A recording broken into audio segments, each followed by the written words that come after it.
Hey, basketball collectors and investors, basketball card investors and collectors. This is Cajun Cardboard here.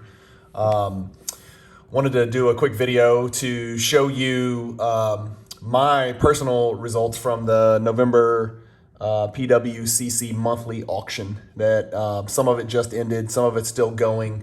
I put a ton of bids in, and I ended up winning five. You're going to see an insane amount of money being bid here, but I knew a lot of these were low bids. I was just curious to see if deals were to be had on some of the higher end cards and see if I could upgrade on some of my collection in higher grade and pick up some cards on the cheap. And so you're going to see a hell of a lot of money being bid, but I knew from the jump I probably wasn't going to win any. And if I did, I would be happy to make the payment because that means I would have got it under comp for all of these. We're going to be using Card Ladder. I'm going to switch back and forth to Card Ladder a little bit here.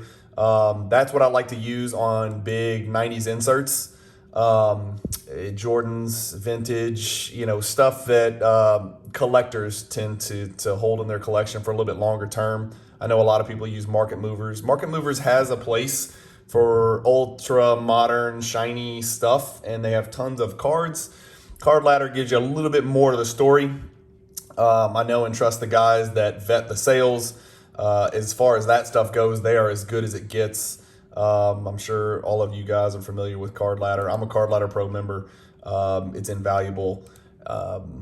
Like I said, it's what I use to gauge comps and to kind of figure out what cards are worth. They even have the predictive pricing model where if you you look up a card, let's say this PSA 9 mantle, they give you a Card Ladder approximate value here where it just sort of gives you what they think the approximate value is. And then below it, you'll see a little five open bars. This is a low confidence level, meaning a PSA 9 hadn't sold in a good bit here.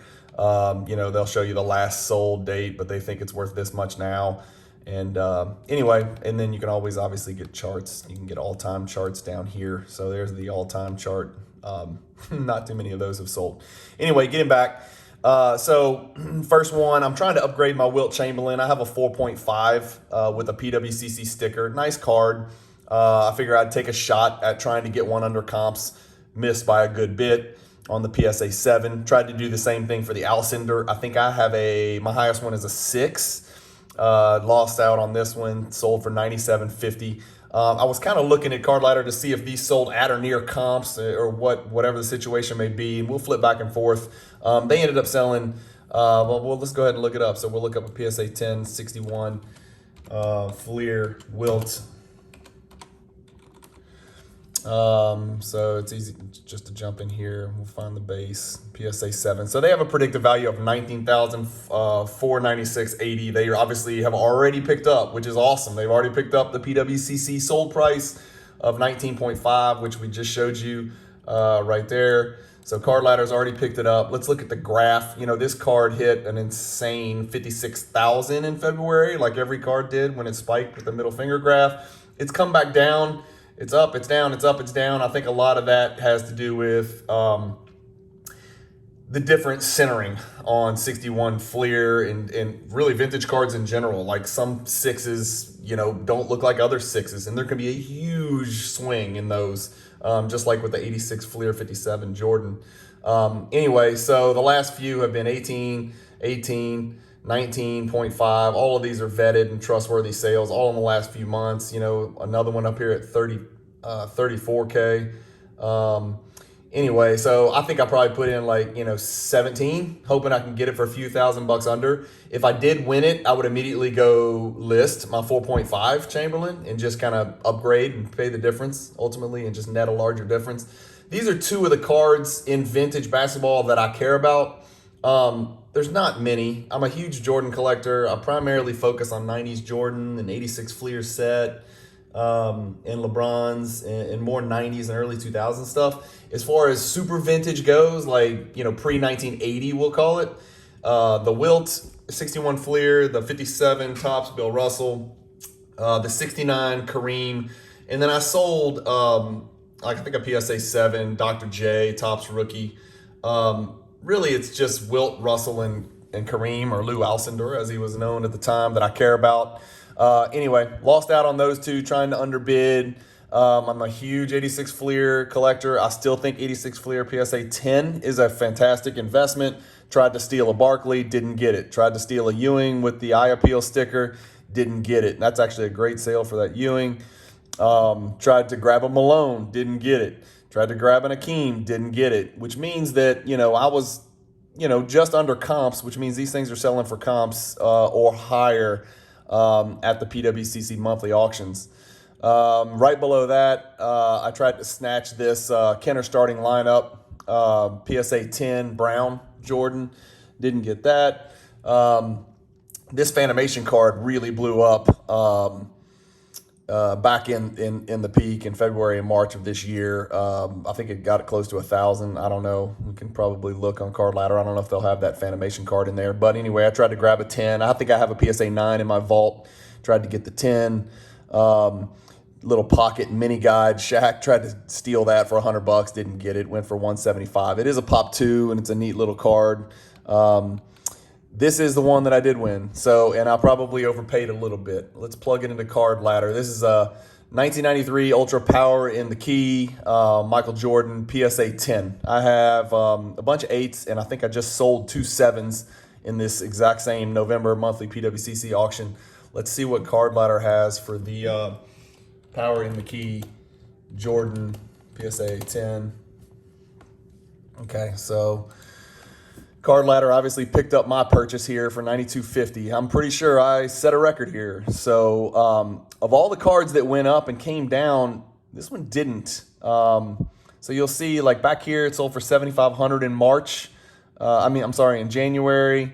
$7,600 again in February, and then it dipped a little bit in April after the February March spike, and then it shot back up, and then it came down, and then it shot back up. So tell me I overpaid, whatever you want to say, it's fine. Looking at the all-time graph, it's kind of funny thinking of how much money could be made, but of course you could say that about damn near every relevant basketball card. Now, this is what I love about this card.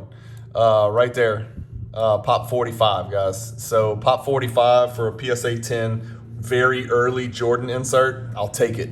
PSA 9, that's another thing about Card Ladder. You can switch real quick. Just switch back and forth like that. The PSA 9, Pop 172. So you're talking a real elite company.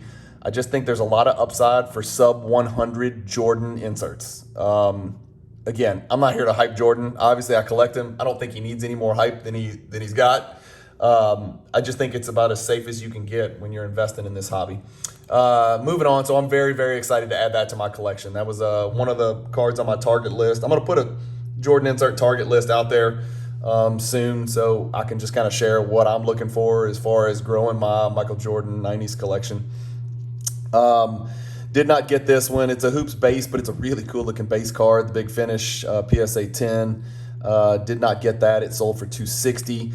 This one is the one I think that shocked a lot of the Jordan collectors. There was some chatter about it in my Jordan chat group. I bid on it, and I bid way over comps. This is the 96 EX2000 cut above. Intricate die cut. Beautiful card. One of Jordan's top 10, 15, 20 inserts, whatever, depending on your opinion. It sold for $25.5, and we're going to look this up on Card Ladder.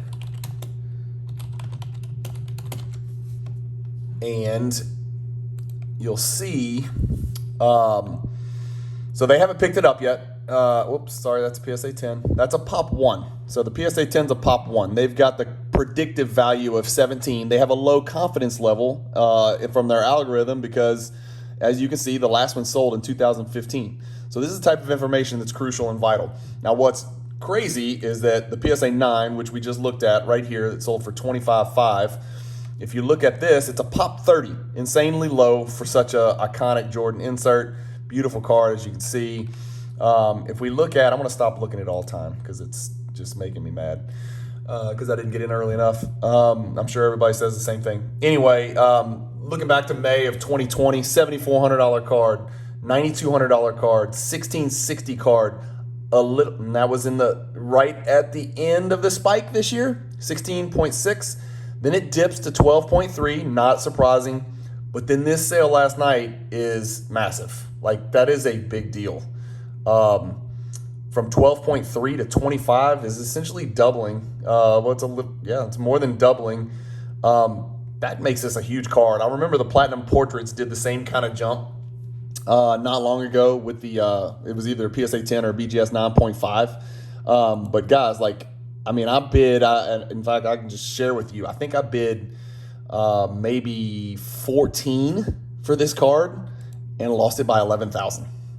Remember, in the November, in any monthly auction for PWCC, there is extended bidding, but there is not a buyer's premium. So the prices you see are the prices they sold for. So there's no 20% hammer in the monthly auctions with PWCC. Next one I won. This is nice. I just wanted to check it off the list. It's a PSA 10, members only 55, Jordan for 230. It's a super low pop too. I'm trying to remember the pop. It's not high. I think it's less than 100 for sure, but 230 for a PSA 10 members only Jordan. I'm thrilled with it from Stadium Club. Also picked up the Topps Chrome in Fuego. This is a pain in the ass card to find. So there's a Topps and then there's a Topps Chrome. The cards look the same. The texture's a little different. They're both card number 1. So there's a Topps Season's Best and a Topps Chrome Season's Best. I already had the Topps Season's Best PSA 10 and happy to add this Topps Chrome Season's Best in Fuego PSA 10. So that's a cool pairing. I'll post that on Instagram. I'm just excited. I don't know. I'm such a nerd. Whenever I complete pairings or sets, I get super excited. That's the collector side of me. Under that, tried to steal this. Actually, that went kind of cheap. It looks horrible. The pictures are horrible. It's hard to make this card pop when you take pictures, and PWCC is usually great with high-resolution images. I recently bought a raw version of this card in a collection that we've got tons of videos posted about on my YouTube channel, Cajun Cardboard. By the way, I'm terrible and brand new to this. Like and subscribe, click the button, ask for notifications. I'm going to be doing tons and tons of videos. So just do me a favor and hit like and subscribe. I have 11 subscribers. 10 of them are my family members. So that's pretty pathetic. So do what you can to help me out. If you're watching this on Instagram, do me a favor, pop over to YouTube real quick and subscribe to my channel. It's going to be some really cool stuff, especially if you're a 90s collector, a Jordan collector. There's also going to be a lot of prospecting and investing, not advice per se, but just showing you what I do and how I do it. And I'm an open book, so feedback can be positive or negative. Call me an idiot. I've done a lot of dumb things. I've done a lot of smart things, and hopefully more smart than dumb. But do me a favor and like and subscribe to the YouTube channel. Right below that, another mid-range Jordan insert that I was super happy to pick up. This 1997 Hooper Stars die cut. PSA 10. I don't think that one's in card ladder. Let's see. Nope, that one's not in card ladder, so we won't find that one. They're adding to it every day. If they stop putting the stupid kabooms in there, they may get to that Hooper Stars. Chris, you know I'm kidding with you. I know y'all got your hands full. Really happy to pick that one up. I can't remember what the last one sold for. I think I looked and I couldn't find. I'm not even going to go to 130 point. I think I looked and I could not find it. Let's see.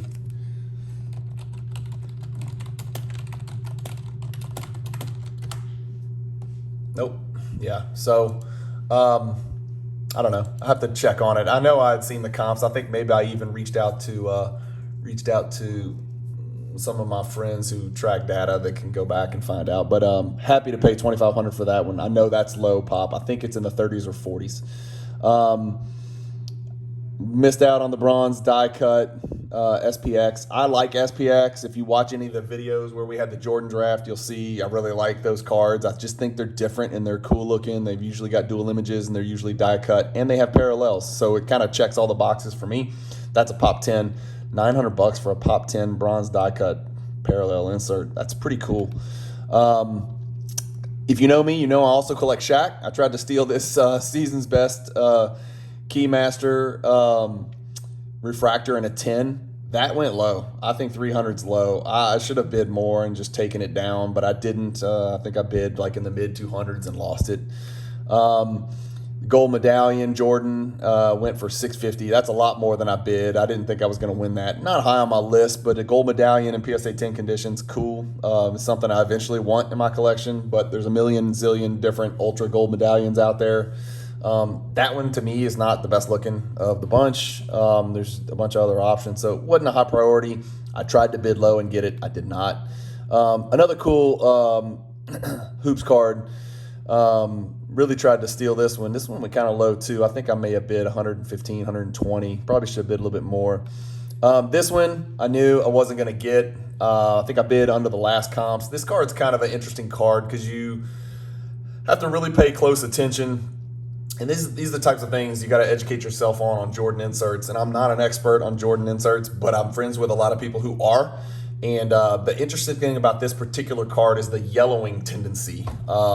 People are trying to figure out what makes it yellow, what doesn't. Is it yellow? Is it not? Sometimes the pictures you can tell, sometimes you can't. Some PSA 10s are yellow. Some PSA 10s are perfectly crystal clear. Same thing with BGS 9.5. This is the Duncan Go Nuts insert from 98 Skybox EX Century.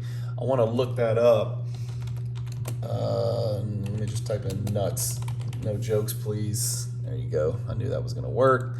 So Card Ladder obviously has, logged this 13,500 because you can see 13,500 there. So they have a very high confidence level of what the card's worth. It's a pop 56 in PSA 10, but this card's been on a wild ride. So this is another card like the cut above that has sort of defied logic and bucked the trend of the middle finger graph. And when I say middle finger graph, that is, the card spiked in February, March, and the card drastically receded and regressed in market value sales from that point to today. This card just said hell no. So maybe a little tiny one. So one went here, let's see, February, went even up at the, on the backside of that spike and then went down a couple times. And now, it's a $13,000 card. So, we've got a trend here. So it's not just one sale. This is, late October, 2 days later, and then this one in PWCC. It's a $13,000 card. I'm going after the 9.5. So the hell with it. I'm not going to pay that kind of premium. I think the 9.5 is, here, we can go look. That's another great thing about Card Ladders. If you want to go look at the 9.5, you don't have to type all that crap in. You just go bang. Now, it is almost 3 times the pop, like 2.5 times the pop. But look at the difference in value. This one just sold for $5,000. It's in gem mint condition. I'm sorry. If I can find a non-yellow one in gem mint condition, BGS 9.5, even a min gem for around $5,000, even $4,000 to $6,000, give it to me. This is a card I just want to put in my collection because, it's one of his iconic inserts. I hate using the word iconic, but it's a relevant insert. I don't care if it's 9.5 or PSA 10. The premium on the 10 is preposterous. I'm not paying 3 times what I would pay for a 9.5. So I'll be looking to pick up the 9.5 probably now that the 10 has sailed. That's just too much for me. Holographics, don't know much about the card. Thought it was a cool looking card. It was a PSA 10. I probably bid $100 hoping that it would get overlooked. It didn't. The one LeBron that I bid on was a first edition, and this card's cool, man. This is a really cool card. Let's look it up. It's a 2003. Everybody's familiar with the Topps LeBron, but this is the Topps LeBron first edition, which is significantly lower pop in a PSA 10 condition. Let's look it up. It's 2003 Topps LeBron. I'm just going to type in edition and see if that comes up. Yeah, there we go. So first edition, PSA 10, jump right to it. Card Ladders picked it up, so it's got the 11.5. Now, this card has been on a ride. I like the value of this card at what somebody just picked it up for at $11,000. I think I bid $10,500. I've got this card in a PSA 9, I think. It might be a BGS 9. I have it from way back in 2003 when I graded it initially.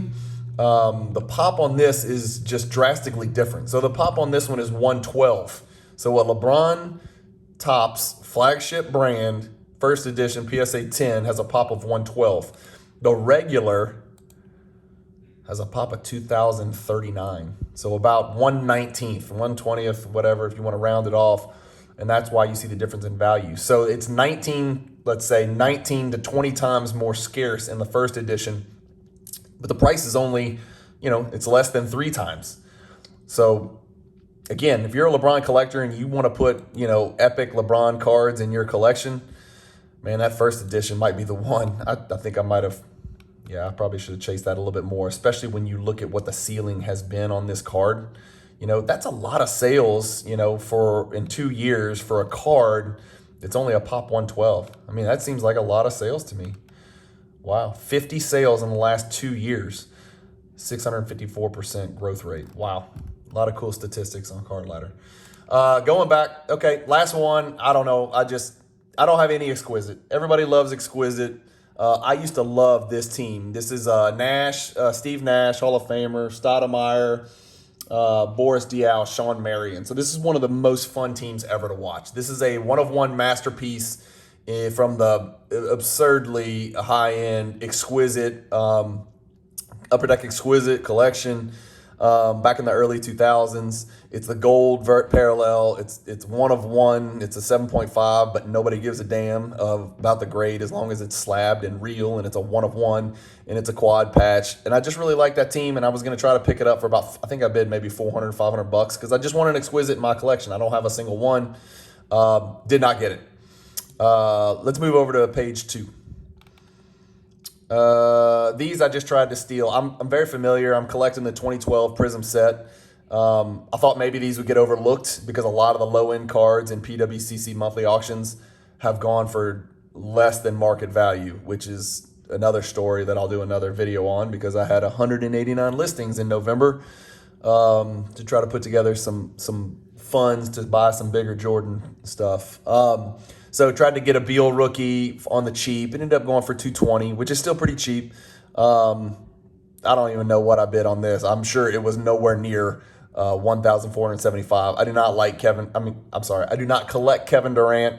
Obviously, phenomenal player. 2012 Prism Silver. Anything 2012 Prism Silver, I look at. And so even the Durant. Tried to get it for a cheap price, didn't get it. This one I did get, which I'm pretty happy about. I do collect Giannis. So I won this Optic Elite Dominators gold parallel numbered to 10. There's 2 in PSA 9 and 2 PSA 10s. And got it for $195, which I think is a pretty cheap price. I wonder if they'll let me go look at this thing. Yeah, there you go.